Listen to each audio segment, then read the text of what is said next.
Hey, what's up guys, it's DarkArmedDuelist and today I'm doing a Starry Night deck profile. So I'm really excited to do this for you guys because this deck is a super fun deck to play that's based around summoning out your copy of Starry Night Starry Dragon as many times as you can per turn to be able to pop multiple cards on the field. So without further ado guys, don't forget to like, comment, subscribe, hit the bell in there so you can become part of the notification squad, and definitely check out the Patreon down in the description below for all those awesome rewards, like getting your name scripture in a single video, getting a signed cards in the mail, and even getting to request a deck profile every single month to your Patreon. So without further ado, let's get straight on into this.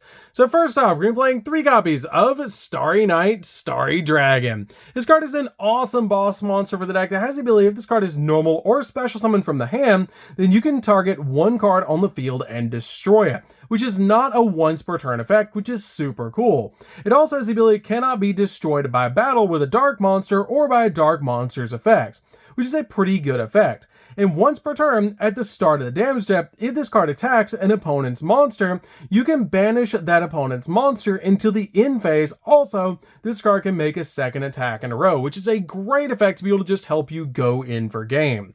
We then play 3 copies of Starry Night Rael. Rael is a really good 3 on the deck that when this card is normal summon, you can add a Starry Night spell or trap from your deck to your hand, which is a pretty good effect to be able to search out your copy of Balefire or your copy of Ceremony. It also has the ability you can banish this card from the graveyard and then target a Starry Night monster in your graveyard, accept another copy of this card, and special summon it. And you can only use each effect this card once per turn. We then play 3 copies of Starry Night Orb. Orb is a really good 3 of in the deck that has a great effect, that quick effect. You can target a light monster that you control and tribute it. And if you do, set a Starry Night spell or trap directly from your deck. And if a face-up level 7 light dragon monster that you control returns back to your hand while this card's in the graveyard, you can special summon this card to your side of the field, which is a great effect on this card to be able to get you another monster on the field. We then play 2 copies of Starry Night Aztel. Aztel is a really good 2 of in the deck, and I only feel like you need 2 copies of this card in this particular build for all the tech cards that we're playing. But it has the ability that you can quick effect, target a light monster that you control, and tribute it. And if you do, special summon a level 7 light dragon monster from your hand. And you can banish this card from the graveyard and then target a level 7 light dragon monster that you control, and it gains 1,000 attack points until the end of the opponent's turn, which is a great effect to be able to boost up your copy of Starry Night Starry Dragon up to 3,500. We then play a single copy of Flamel. Flamel is a really good 1 of in the deck, but I only feel like you need a single copy of this card because it's a great card, but I feel like 1 copy is perfect for this deck. It has a great effect that when an opponent's monster declares an attack, you can send this card from your hand or face from field to the graveyard to special summon out 1 level 7 light dragon monster from your hand. And quick effect, you manage this card from the graveyard and then target a level 7 light dragon monster that you control or in your graveyard and bounce it back to your hand, which is a great effect to not only get your copy of Starry Night Starry Dragon on the field, but also bounce it back to the hand. We then play a single copy of CL. CL is a great 1 of in this particular build. It has the ability that if this card is in your hand, you can return a Starry Night monster or a level 7 light dragon monster you control back to the hand, except another copy of CL to special summon this card. And if you control no monsters, you can manage this card from the graveyard, then special summon a level 7 light dragon monster from your hand, which will help you get your copies of Starry Night Starry Dragon on the field. We then play 2 copies of Honest. Honest is just a great 2 of in the deck. There's a hand trap because your opponent is never going to expect the battle traps.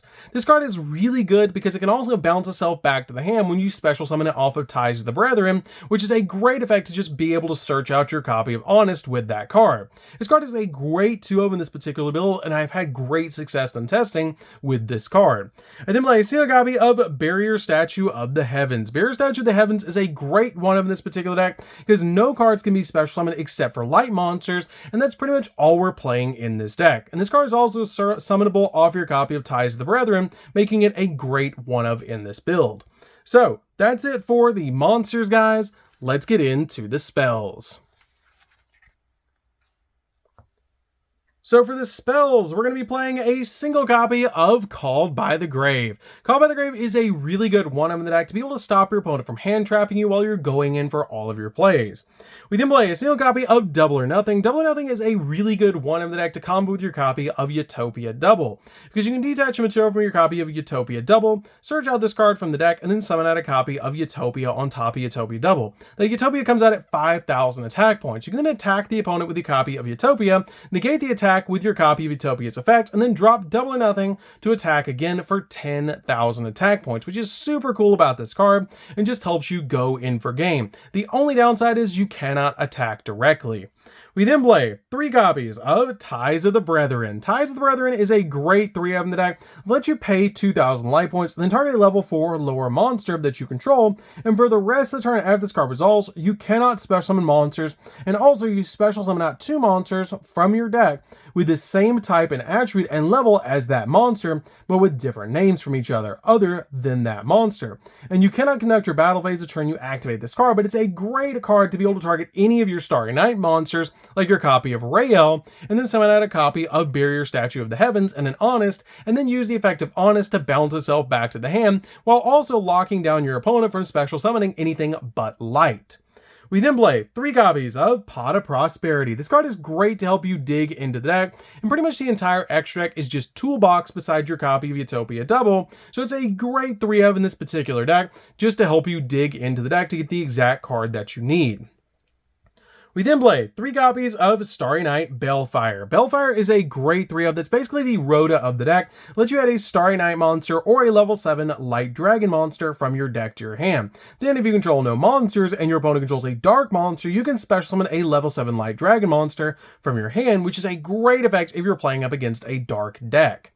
We then play 3 copies of Starry Night Ceremony. Ceremony is an awesome card for the deck, because during your main phase, you can reveal 1 Light Fairy monster in your hand, and if you do, you get to add a level 7 Light Dragon monster from your deck to your hand. Then place that revealed monster on the bottom of the deck. And if your opponent activates a card or effect, then you can special summon a level 7 Light Dragon monster from your hand, which is a really good effect to instantly get it on your side of the field. We then play 3 copies of My Personal Tech of this deck. This card is super good, and I'm actually going to play this card face down to show you guys we're going to play Guess That Card. So I'm going to get you guys to comment down below what you think this particular tech card is, and I'm going to reveal it in 3, 2, 1, and don't forget to like, comment, and subscribe, and hit that bell in there so you can become part of Notification Squad. So this card is a really awesome tech card, and it's actually 3 copies of a really old school card, and that's going to be 3 copies of Ruins of the Divine Dragon Lords. This card is basically skill drain when you have your copy of Starry Night, Starry Dragon on the field. Because if a monster is special summoned except from the graveyard, while you control a level 7 or 8 dragon type monster, that face-up special summon monster has its effects negated until the end phase of this turn, even if it leaves the field, which is a super good effect to be able to use with this card. It also generates tokens, which is a pretty good effect, but you're really not going to be generating all that many tokens with this card. You're basically just using this card as a skill drain, which is super cool about this card in this deck when you have Starry Night, Starry Dragon on the field. So that's it for the spells, guys. Let's get into the traps. So for the traps, we're going to be playing a single copy of Starry Night Blast. Starry Night Blast is a really awesome one in the deck that's actually a negate, that when your opponent activates a card or effect, you get to return 1 level 7 Light Dragon monster that you control back to your hand to negate that effect. And if you do, destroy that card, which is a pretty good effect. I still think this card should have been a counter trap, but it's still a great one of in the deck. We then play 3 copies of Starry Night Arrival. Starry Night Arrival is a really good 3 of in the deck that just helps you get your copy of your Starry Night Dragon on the field with a really awesome effect that during your main phase you can activate one of these 2 effects to target a level 7 Light Dragon monster you control and bounce it back to the hand, or special summon 1 level 7 Light Dragon monster from your hand, which is a great effect to be able to either bounce it or special summon it. We then play 3 copies of Goes and Match. Goes and Match is really good because we're only playing light monsters in this particular deck. So this card is really good overall in this particular build because each player can only control 1 attribute of monster, and all we're ever going to control in this deck is light. So this card is really good in this particular build. So that's it for the main deck, guys. Let's get into the extra deck. So for the extra deck, guys, we're going to be playing a single copy of Utopia Double. Utopia Double is really good in the deck because you can detach a material from this card, search out your copy of Double or Nothing, and then immediately overlay on top of this card a copy of Utopia. This Utopia comes out at 5,000 attack points, which is really cool. You can then attack into an opponent's monster with the 5,000 attack point Utopia, detach a material from it, and then drop Double or Nothing to be able to boost this card up to 10,000 attack points, which is really good to help you go in for game.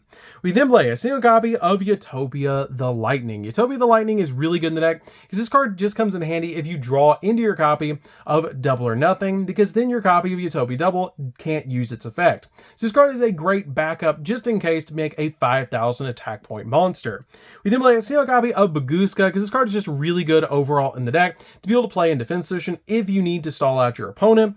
One copy of Abyss Dweller to lock down the graveyard. One copy of number 60. Number 60 is really good because it can double the attack of a monster, be a monster reborn, or let you draw to and discard a card.